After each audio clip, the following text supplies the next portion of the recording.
Hello everyone, welcome to traders of Telugu. Almost మనకి 2024 year end వచ్చేసింది and markets అనేవి మళ్ళీ ఫాలో అవడం స్టార్ట్ అయ్యాయి. మీరు క్లియర్గా నిఫ్టీ చూసుకుంటే నిఫ్టీ దాని రీసెంట్ స్వింగ్ హై ఈ లెవెల్ ఉందా, ఇక్కడ ఈ బొడుపు ఏదైతే ఫామ్ అయిందో దీన్ని ఒక స్వింగ్ హై అంటారు అండ్ దీన్ని ఒక స్వింగ్ లో అంటారు. అండ్ నిఫ్టీ అంటే ఏంటంటే ఇండియాలో ఉన్న టాప్ 50 కంపెనీస్ యొక్క ఇండెక్స్ అనమాట. ఇప్పుడు నిఫ్టీ 50 అంటే ఇండియాలో ఉన్న టాప్ 50 కంపెనీస్ యొక్క వాల్యూ అన్నమాట. ఇప్పుడు ఇది ఫాలో అవుతుందంటే ఇప్పుడు ఇండియా టాప్ 50 కంపెనీస్ యొక్క వాల్యూ పడుతున్నాయని. సో ఇక్కడ మీకు కాన్సెప్ట్ అర్థమైందని అనుకుంటున్నాను. ఇప్పుడు ఇక్కడ ఏం జరిగింది, ఇది ఆల్మోస్ట్ ఇక్కడ రీసెంట్గా ఒక హై ఫామ్ చేసింది, అంటే ఒక పైకి వెళ్ళడానికి చూపించి ఈ హై నుంచి ఇది ఎంత ఫామ్ పడింది, ఆల్మోస్ట్ 5% దగ్గరలో ఫాల్ అనేది జరిగింది.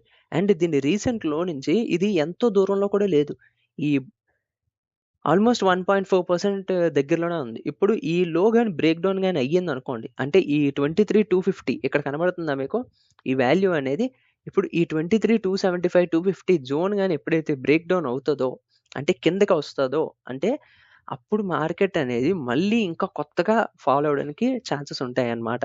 ఇది swing highs and swing lows concept. ఇది ఒక basic kind of technical analysis concept అనమాట. ఇప్పుడు స్వింగ్ హై స్వింగ్ లోస్ ఏంటంటే మీరు క్లియర్గా ఇక్కడ చూసుకోండి, ఇక్కడ మార్కెట్ అనేది స్లోగా పైకి వెళ్తుంది, ఇక్కడ ఒక స్వింగ్ హై ఫామ్ చేసి కిందకు వచ్చింది, మళ్ళీ స్వింగ్ లో. ఇప్పుడు ఇక్కడ ఇక్కడ మనం ఒక లైన్స్ కానీ గీసుకుంటే చూడండి, సింపుల్ గా మీకు ఎక్స్ప్లెయిన్ చేస్తాను.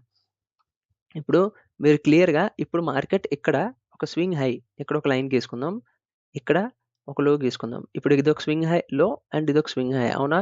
ఇప్పుడు మార్కెట్ చూసారా కరెక్ట్గా మళ్ళీ ఆ స్వింగ్ లో దగ్గరికి వచ్చింది, మళ్ళీ పైకి వెళ్ళింది, మళ్ళీ స్వింగ్ హై దగ్గర మళ్ళీ ఇంకొక హై ఫామ్ చేసింది, మళ్ళీ లో క్రియేట్ చేసింది, మళ్ళీ ఇక్కడ నుంచి మళ్ళీ దాని దరిదాపుల నుంచే మళ్ళీ పైకి వెళ్ళడం జరిగింది. అండ్ దీన్ని బ్రేక్అవుట్ అంటారు అనమాట. ఈ గ్రీన్ కలర్ క్యాండిల్ చూసారా 23rd మే ఆ హై బ్రేక్ చేసి మళ్ళీ పైకి వెళ్ళినట్టే వెళ్ళి రివర్స్ వచ్చి ఇంక అక్కడి నుంచి ఈ డే ఏంటంటే మనకి ఎలక్షన్ డే అన్నమాట, మనకి ఎలక్షన్ రిజల్ట్, మనకి అప్పుడు బీజేపీ అండ్ ఇవన్నీ ఈ కాన్సెప్ట్స్ మళ్ళీ వద్దు, ఈ వీటి వల్ల మనకి ఈ పానిక్ సిచ్యువేషన్ అనేది క్రియేట్ అయింది. సో మార్కెట్స్ అనేవి ఇంత ఫాల్ అనేది జరుగుతున్నాయి. అండ్ మీరు క్లియర్గా చూసుకుంటే బ్యాంక్ నిఫ్టీలో కూడా ఇండియాలో ఉన్న టాప్ 12 బ్యాంక్స్ ఇందులో ఉంటాయి. బ్యాంక్స్ అన్ని కూడా ఇంత హైపర్గా నెగిటివ్గా ఎందుకు రియాక్ట్ అయ్యాయి, అండ్ ఇది ఆల్మోస్ట్ చూసుకుంటే 5% దగ్గర కరెక్ట్ అయింది, అండ్ ఇది కూడా దాని రీసెంట్ స్వింగ్స్లోకి దగ్గరలో ఉంది. అండ్ మీకు ఇంకో విషయం చెప్పాలంటే నిఫ్టీ బ్యాంక్ నిఫ్టీ అంటే మన ఇండియాలోనే కాదు యూఎస్లో కూడా నెగిటివ్ సినారియో ఉంది. యూఎస్లో ఈ నెస్డాక్ అనేది యూఎస్కి యొక్క టాప్ టెక్ కంపెనీస్ అన్నిటికీ సంబంధించిన ఇండెక్స్ అనమాట, అంటే ఎక్కువ వెయిటేజ్ దానికి ఉంటుంది. అండ్ మిగతావన్నీ కూడా అంటే ఇప్పుడు మీకు నెస్డాక్ అంటారు దీన్ని, దీంట్లో మీరు క్లియర్గా చూసుకుంటే ఇది 4% పైన కరెక్ట్ అయింది. కానీ దాని మెయిన్ ఇండెక్స్ అయిన డౌ జోన్స్ చూసుకుంటే దాని హై నుంచి ఆల్మోస్ట్ దాని రీసెంట్ స్వింగ్ హై నుంచి 6% దగ్గరలో కరెక్షన్ అనేది ఇచ్చింది, ఫాల్ అనేది జరిగింది. సో ఇప్పుడు ఇక్కడ మనకి సినారియో ఏం కనబడుతుందంటే ఓవరాల్ గ్లోబల్ అంతా కూడా నెగిటివ్గా వెళ్తుంది. అసలు ఎంత నెగిటివ్ ఎందుకైంది, ఇంతగా మార్కెట్స్ అనేవి ఎందుకు ఫాలో అవుతున్నాయి, అసలు మనం ఇప్పుడు ఇన్వెస్ట్మెంట్ చేయొచ్చా కొత్తగా ఇన్వెస్ట్మెంట్స్కి వస్తే?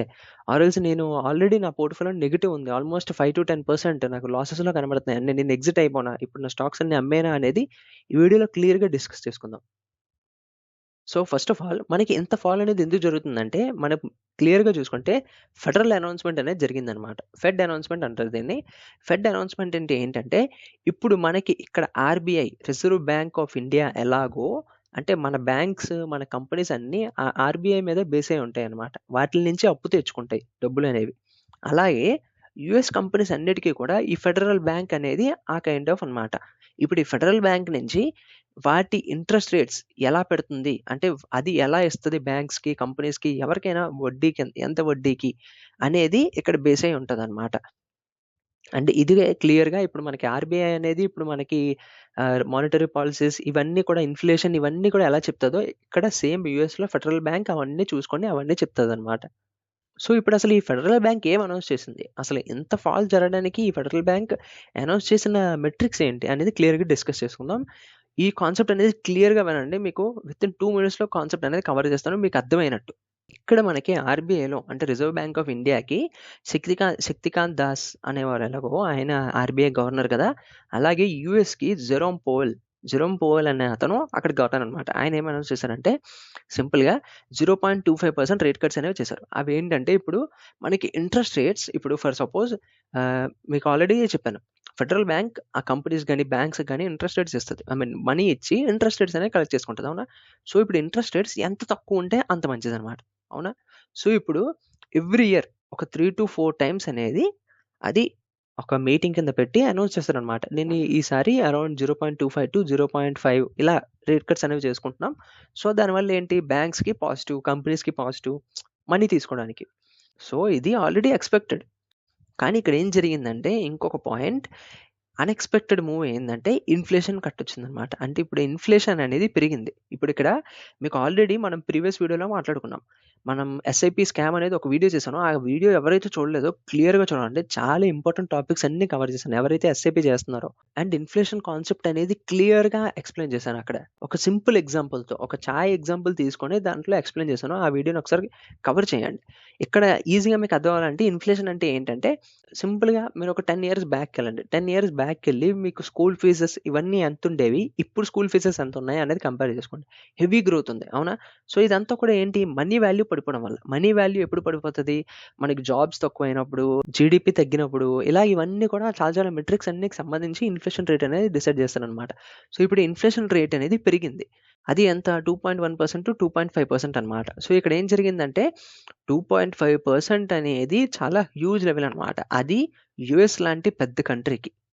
అది గ్లోబల్‌లో ఉన్న లీడింగ్ కంట్రీకి 2.5% వరకు ఇన్‌ఫ్లేషన్ ఎళ్ళడం అనేది ఒక బిగ్ కైండ్ ఆఫ్ నెగెటివ్. అది one kind of reason form అయింది. అండ్ ఇక్కడ ఇంకొక సిమిలర్ నెగెటివ్, అన్‌ఎక్స్‌పెక్టెడ్ నెగెటివ్ ఏంటంటే ఎప్పుడు కూడా 3-4 టైమ్స్ అనేవి ఇంట్రెస్ట్ రేట్ కట్స్ ఉంటాయి ఎవ్రీ ఇయర్. సో, అలాంటిది ఇంకా నెక్స్ట్ ఇయర్ 2025లో 2 సార్లే రేట్ కట్స్ చేస్తాము అని డైరెక్ట్‌గా అనౌన్స్ చేశారు. సో, దీనివల్ల నెగెటివ్స్ అనేది ఎక్కువ టర్న్ అయ్యి మార్కెట్స్‌లో రేట్ కట్స్ తక్కువైపోతాయి. ఇంకా వడ్డీ రేట్లనేవి కన్సిస్టెంట్‌గా అవే అలాగా కంటిన్యూ అవుతుంటూ ఉంటాయి అనే కాన్సెప్ట్ ఉండడం వల్ల ఈ మార్కెట్స్ అన్నీ కూడా నెగెటివ్‌గా టర్న్ అవుతున్నాయి. సో, ఇప్పుడు ఈ ఇంపాక్ట్ మనకి ఇండియా మీద ఎలా పడింది అంటే క్లియర్‌గా చూసుకుంటే మనకి రిలయన్స్ ఆల్రెడీ మనకి నెగెటివ్‌లోనే ఉంది. మీరు క్లియర్‌గా చూసుకోవచ్చు. రిలయన్స్ అనేది ఎంత ఫాలో అవుతుందో ఆల్‌మోస్ట్ 1500 నుంచి ఇంకా కన్సిస్టెంట్‌గా ఫాలో అవుతూనే ఉంది. ఒక్కసారి మొన్న డిసెంబర్ స్టార్టింగ్‌లో ఒక కరెక్షన్ అంటే ఒక పైకెళ్ళినట్టు మూవ్‌మెంట్ చూపించినా మళ్ళీ ఫాల్ అనేది కంటిన్యూ అవుతుంటూ ఉంది. అండ్ ఇది ఒక కైండ్ ఆఫ్ సినారియో అయితే టాటా మోటార్స్ ఇలా నిఫ్టీని లీడ్ చేసే ప్రతి టాప్ కంపెనీస్ కూడా ఫాలో అవుతూనే ఉన్నాయి. వాటి రీసెంట్ స్వింగ్ లోస్‌ని బ్రేక్ చేసుకొని మరీ కిందకెళ్ళిపోతున్నాయి. మీకు ఇందాక నిఫ్టీలో కూడా ఇదే ఎక్స్‌ప్లెయిన్ చేశాను. ఏంటి స్వింగ్‌లో గాని బ్రేక్ అయిందంటే మళ్ళీ మార్కెట్స్ అనేవి ఇంకా కిందకెళ్ళే ఛాన్సెస్ ఉంటాయన్నమాట. మీకిక్కడ క్లియర్‌గా చూసారా? టాటా మోటార్స్ అండ్ నిఫ్టీలో ఇప్పుడు రిలయన్స్‌లో కూడా ఆ స్వింగ్ లోని బ్రేక్ చేసాయి. అండ్ ఇంకా ఇది నెగెటివ్ సినారియోని క్రియేట్ చేస్తదన్నమాట. అంటే ఇది వాటి యొక్క లోని బ్రేక్ చేసుకొని ఎళ్తున్నట్టన్నమాట.